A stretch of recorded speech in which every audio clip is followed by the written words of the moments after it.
Hi, my name is Aggrey Anduuru, and this is Author's Digest.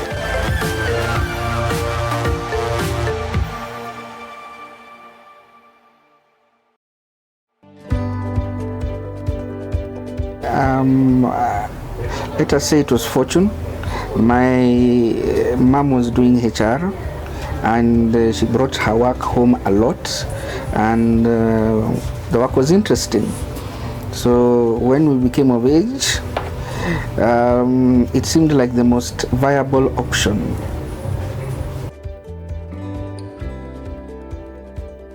The most stressful situation at work is there are actually two. One, firing someone. It's never fun. There was one time somebody actually cried and held on to my feet and refused to leave my office. So firing someone is never funny at all. Then the other stressful situation is having to deal with unions. Unions can take you from 0 to 100 in 1 second and back from 100 to 0 in another second. So they are a very stressful lot to deal with.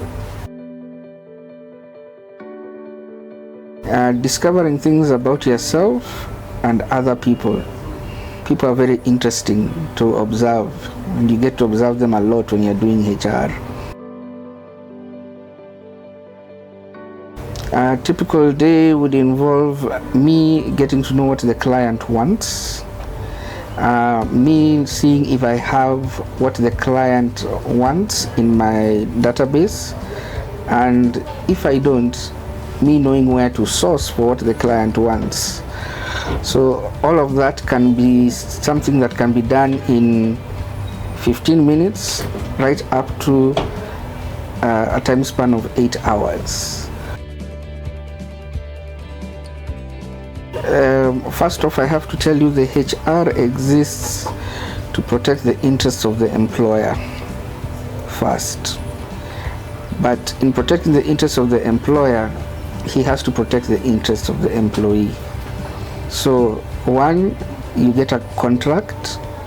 It's called a psychological contract that binds you and the employer, and that contract has to be very specific in the terms and conditions, what you are supposed to do and what the employer will provide for you. So the first line of protection is the contract. The contract also has to be within the laws of the country. That would be the Constitution of Kenya first, the Employment Act and other labor laws second.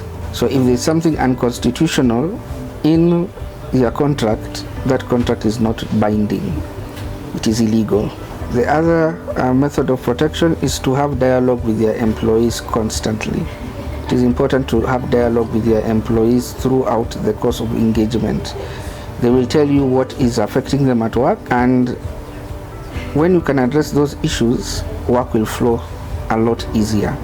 If you ignore the concerns of workers in the workplace, you will feel the heat when, for lack of a better word, you know what hits the fan. Firstly, all people are biased, not just HR people.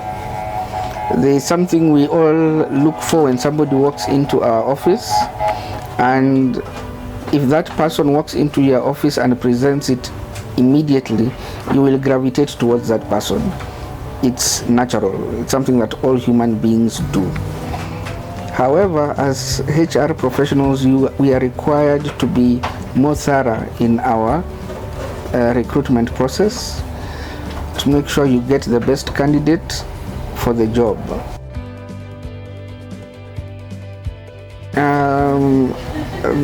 I'll answer that question in two ways.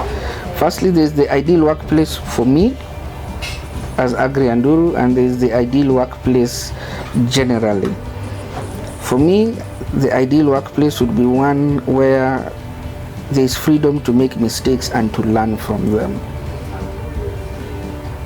and you will not be judged for making those mistakes. That would, for me, is the ideal workplace. Generally speaking, the ideal workplace would be one that provides the best conditions for work, is safe, your health is safeguarded, and one where there is open communication between all levels of staff, be they at the bottom or be they at the top. There is a free line of communication.